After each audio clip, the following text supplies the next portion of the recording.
All right, Gerry and George, both were given the rules earlier. I want a good, clean fight. Obey my commands at all times. Protect yourself at all times. Shake hands. Good luck to both of you. That was the closest Gerry Cooney has come to looking at an opponent during the referee's instructions. He almost looked George Foreman in the eye. And an odd crowd in attendance here tonight. Yeah, very subdued. I don't very think muted. they came to root. I think they came to watch.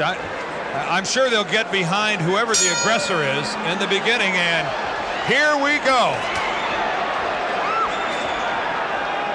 George immediately going to the crossed arms, the stance that he's favored throughout his now 20-fight comeback. And there's the big left hook by Gerry Cooney. Not landing that time. Obviously, that cross-arm defense is a trademark of George's trainer, 76-year-old Archie Moore, one of the all-time cliche, but really one of the all-time boxing greats. And of course, that crossed arm, George used it effectively, fighting the much shorter opponents that he's faced up to now. Gerry trying to dig for the first time, the left hook to the body. That really is his best punch. Gerry moving to his right, also not something that's very natural to him, but it's movement that's designed by his trainer Gil Clancy to confuse George Foreman, to keep him off balance, and therefore nullify his power. And you touched the key word there, Alex, balance, something that Gil Clancy has said that he really wanted to work on with Gerry Cooney. Oh, there's a left from George Foreman. Foreman jab, he has a very heavy and strong snapping jab. When he wants to throw it and lands it, gets it home. Tremendous punch. Gerry Cooney at times also jabbed well, most notably with Larry Holmes.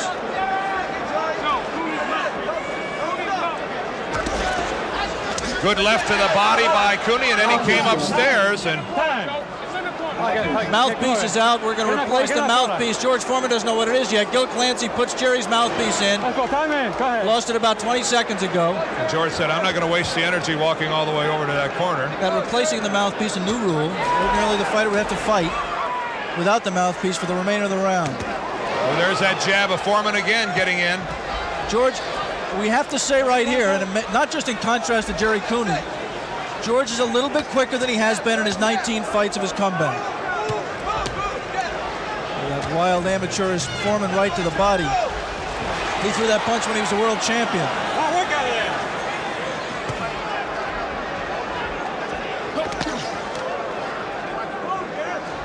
When you look at, and there's a couple left and a right to the body by George Foreman. That jab lands but really doesn't do anything, didn't have anything on it, and that's really a trademark of Foreman's punches, Alex. You could almost see Gerry Cooney thinking there a moment ago, damn, he was along the ropes. Wait a minute, I am not supposed to be on the ropes. Let me get out of here, and he did. Before Foreman was able to take advantage of it. But again, Gerry in a corner, and that time Gerry got a little left hook in, and he wobbled Big George. First damage to either fighter done by Cooney with an inside left hook to Foreman's head.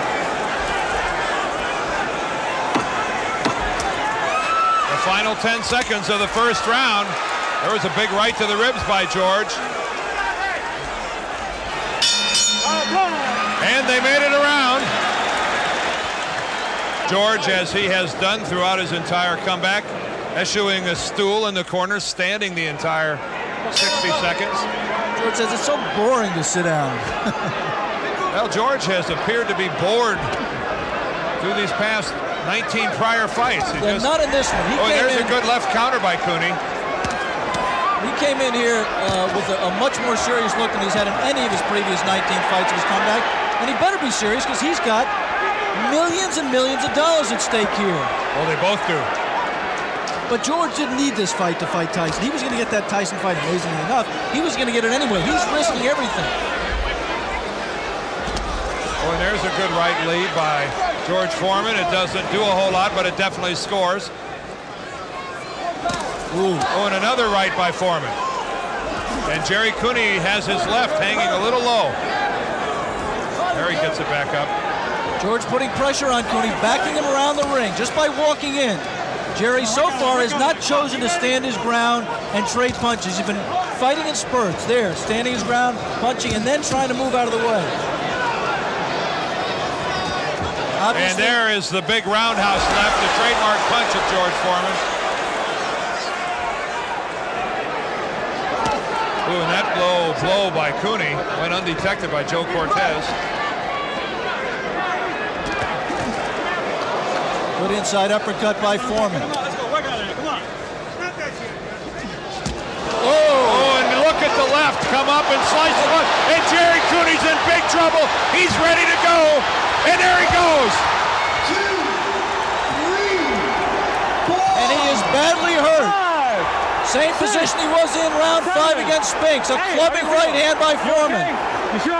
Now let's see if he's learned anything about how to survive, because he's got 1 minute and 8 seconds left. Oh, and that's it. And I don't think this fight's over. This fight's over. George Foreman blows away Gerry Cooney in the second round. And he came over here to ringside and winked. And Gerry Cooney is not close to getting up. 1 minute and 57 seconds of the second round. George Foreman makes believers of some. I don't know how many, but made believers of some. Definitely Gerry Cooney. This is the finish of the fight, and Gerry Cooney really, for all intents and purposes, the left uppercut, there's the right, it's all over. You know, George Foreman throws a lot of unorthodox punches. That time he threw an uppercut, he got out over his lead foot, and he threw a perfect uppercut. Well, walking in with it. Yeah, keep in mind, Alex, it's against a man who's really out on his feet. I mean, Gerry Cooney showed a lot of gameness and just trying to continue. Again, George comes in for the kill. But the thing I was impressed about, Dan, was the accuracy of Foreman. And Gerry Cooney goes down hard. And right behind it. Boom. And you really have to wonder if the strategy of Cooney not fighting at all.